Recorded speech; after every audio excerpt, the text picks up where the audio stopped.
Hello, Hi. everybody. Welcome to the latest episode of Staying Sane with Jay and Hussein. I'm Jay, and my partner And in crime is Hussein.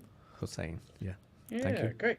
So we have a number of items to get to again this week. So, hmm Hussein, you want me to jump in, or you want to get started this week? Please go on. Please. Yeah. Okay, so we've got a few news items. As usual, my news items, the majority again, come from hmm Israel and the shenanigans they're getting up to. So this week, far-right Israeli National Security Minister Ben-Gvir led hundreds of Israelis to the Temple Mount to pray in violation of the status quo agreement that allows only Muslim worship there. Netanyahu's office said, quote, Israel's policy on the Temple Mount has not changed. This is how it has been, and this is how it will be.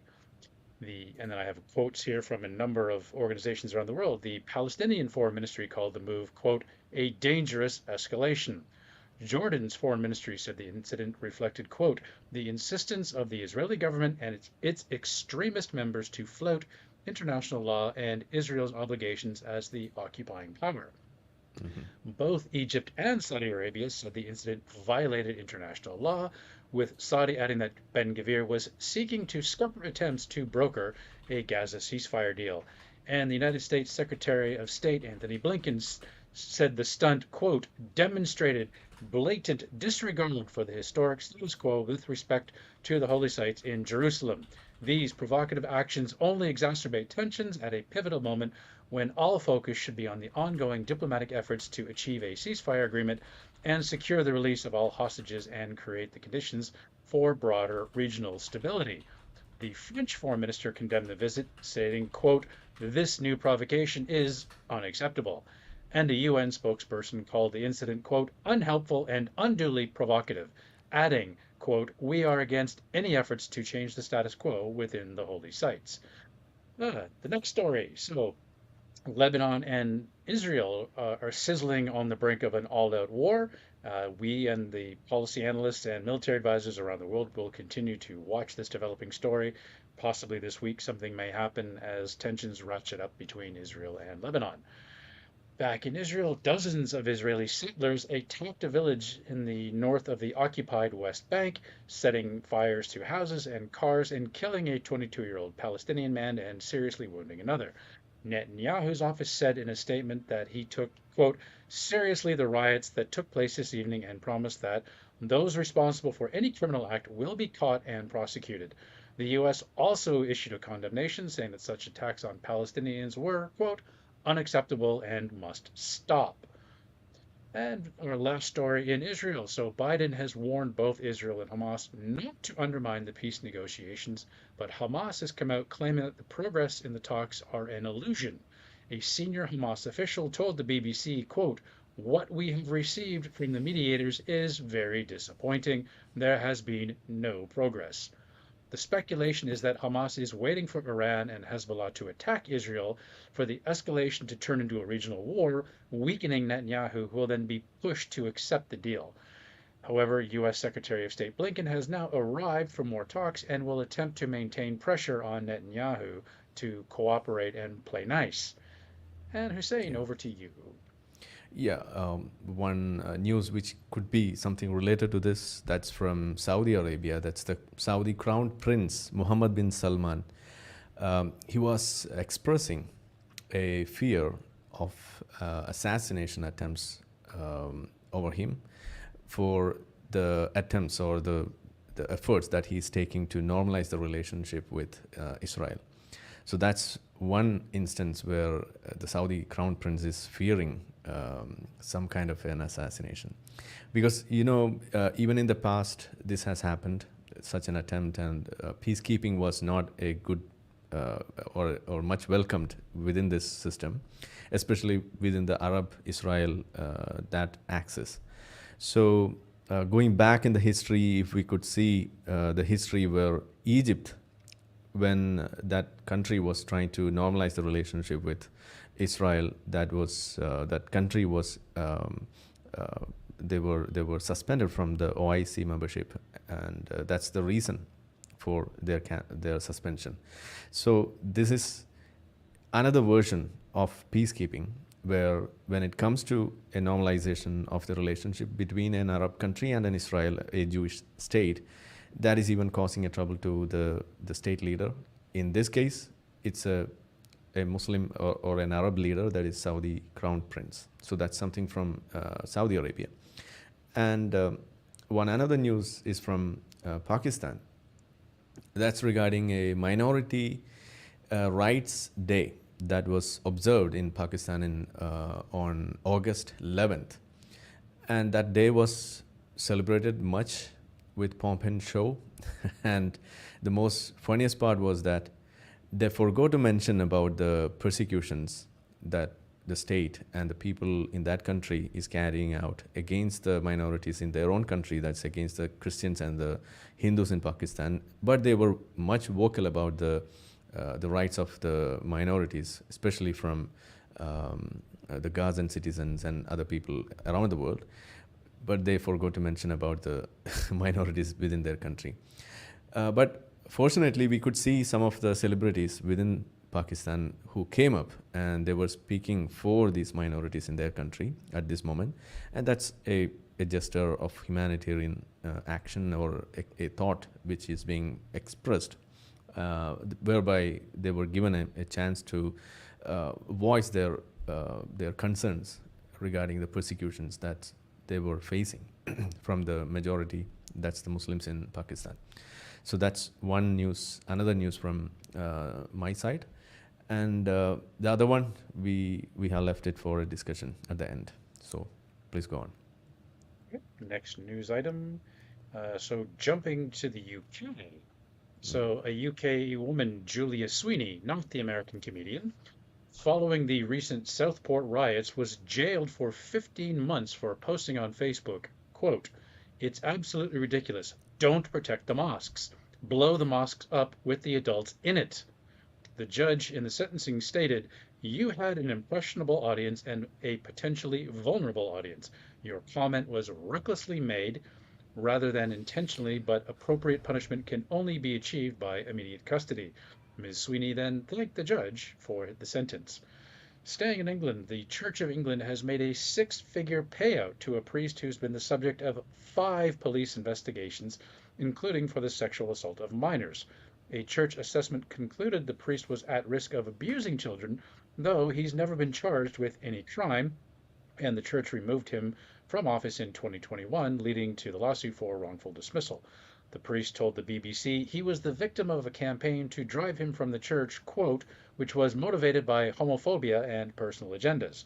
So, without more information or background details, we can perhaps surmise this is a gay priest who has been forced out by homophobes within the Church of England. But again, this is the accused statement, so we have no way to verify what it actually was going on behind closed doors. But it certainly looks as if the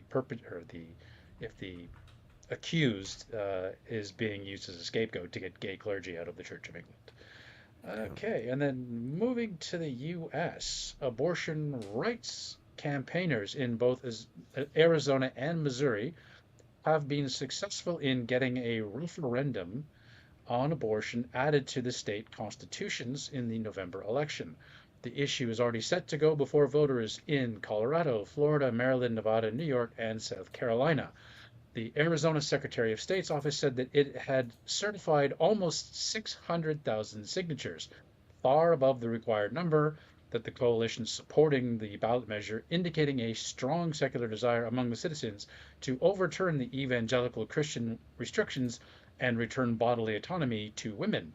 The Missouri ballot measure would create a right to abortion until a fetus could probably survive outside the womb, without extraordinary medical measures, generally considered to be around 24 weeks, allowing abortions after fetal viability if necessary to protect the life or physical mental health of the patient. And the final story from the US, following in the woke atmosphere that we are in, following the protests in Gaza, the beleaguered president of Columbia University has now decided to resign. And that is it for my news for this week. However, Okay. we do have a topic for Hussein and I to talk about, which is, as he mentioned, going on in Pakistan. So it's come out in the news that Pakistan is implementing a China-like Great Wall, uh, uh, a firewall around the country that is drastically slowing down internet speeds. I actually messaged a friend of mine in Pakistan today who confirms that yes, it's very much noticeable the slowing down.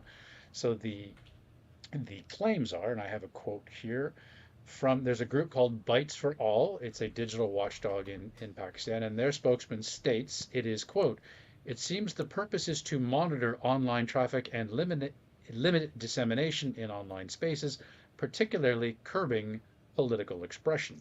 So we know that this is an Islamic theocracy. So while this is mostly political, we know there's issues going on between the army and the election and the various political parties. Obviously, this could also be used to monitor any dissent or what they would term blasphemy of atheists discussing what's going on in Pakistan. So, Hussein, any Yeah. thoughts from your side? Yeah, as you mentioned about this issue that's going on in Pakistan, I was just searching for whether there's any instance of this the curtailing of free speech being given as an important aspect of this internet restriction and other things. Uh, Most funniest part is that we are not seeing such a discussion anywhere, a serious discussion over that, because um, don't you think that this is going to affect mostly the freedom of speech expression, whereby we have seen a lot of ex-Muslim community which is being growing in Pakistan, and many atheist groups are coming up from Pakistan. Even I have seen uh, exclusively ex-Muslim women from Pakistan. They are organizing talk shows and programs on YouTube and other online media. So don't you Are think they that? in Pakistan or they're Yeah, I talked expatriates? to them. Yeah, I talked to them, and they were telling me that they are inside Pakistan, And totally that's not anonymously. dangerous for them to be doing it from inside Pakistan? I mean, Of that's a course, huge that's risk. yeah, a very huge risk. They knew that, so they were using fake IDs and all such things. Even Okay. maybe they could be using some kind of a VPN. I don't know how they're managing it, but we know even other ex-Muslims are there. They are also operating from Pakistan, um, within Pakistan, using all these facilities, and that's that. The only way for them to express their concerns and whatever things are going on inside Pakistan. So we don't see such a discussion or a debate or a concern being expressed for this curtailing of free speech on these grounds. Yeah, I would imagine it's much more for the political dissent that's going on there. But, as I said, this is an Islamic theocracy, where, we see repeated at least once a year, you see some mob attacking somebody for assumed blasphemy and, the mob justice and killing people. So it could easily be turned to monitoring discussion of, taboo topics regarding religion and Islam and atheism. So. Yeah, so there's Okay. there's not a lot of discussion going on around there, but the same tools could be used to crack down on freedom of expression regarding religion, not just politics.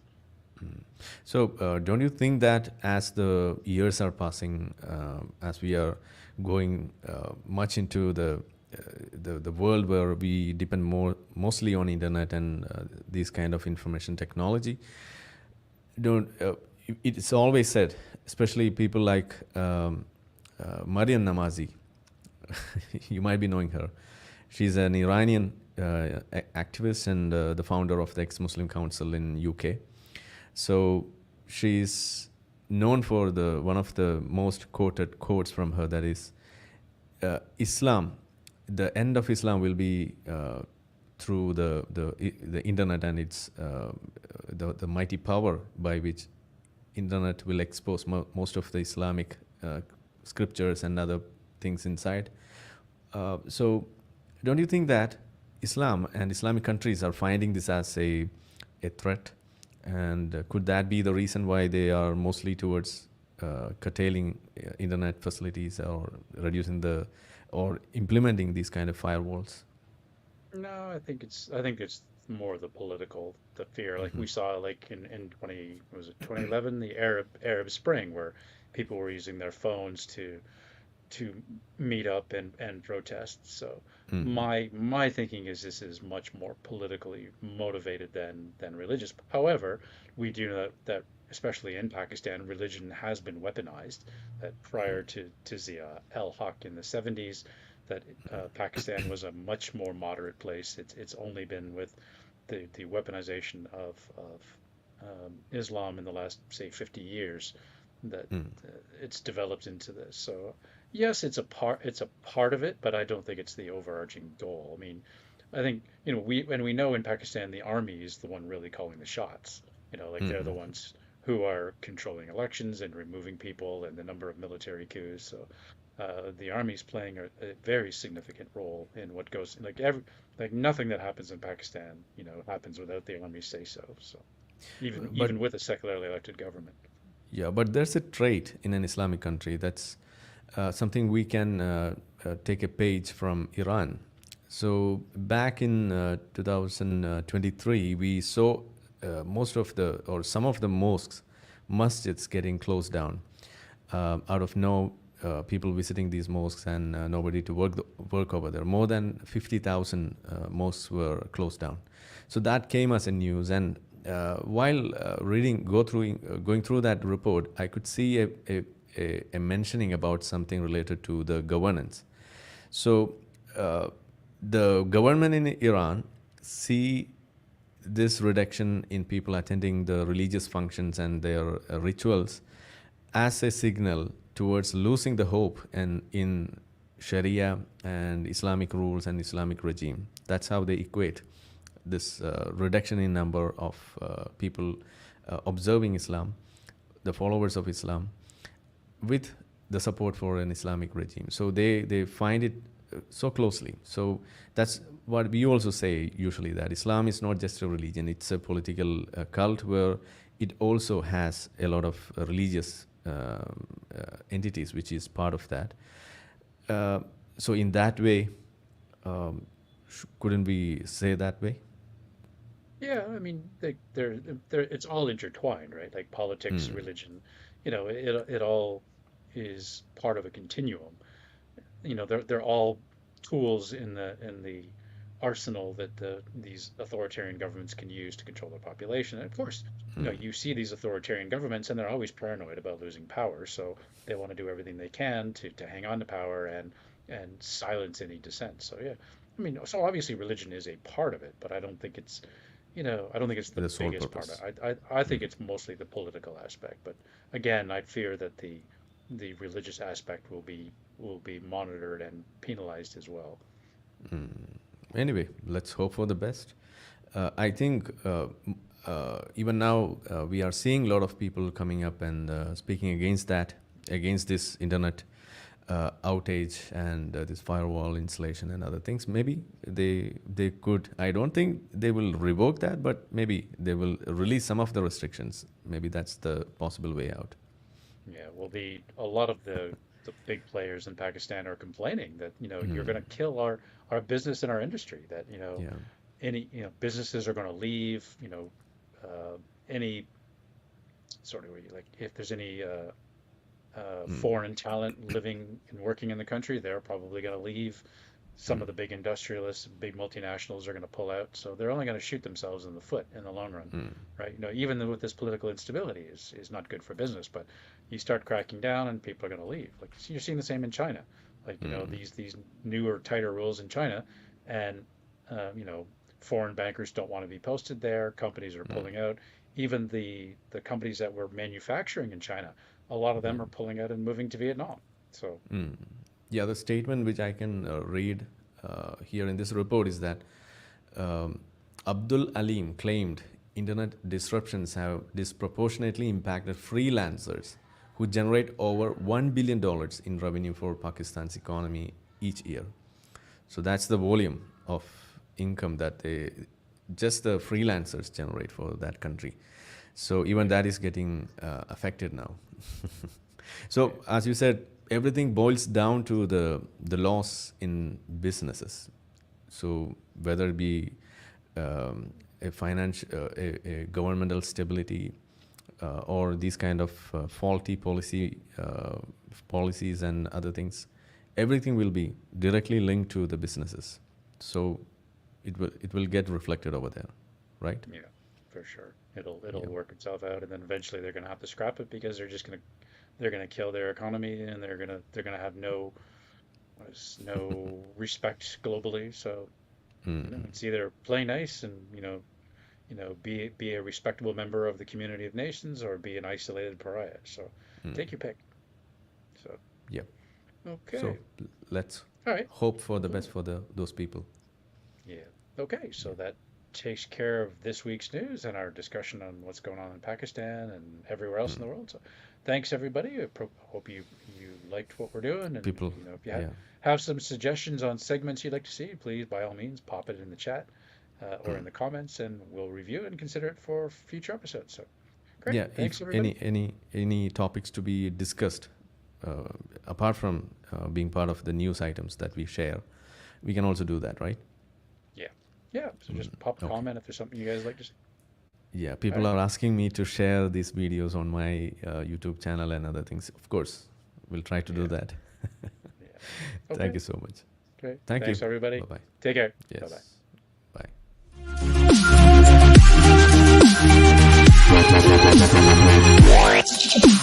Bye.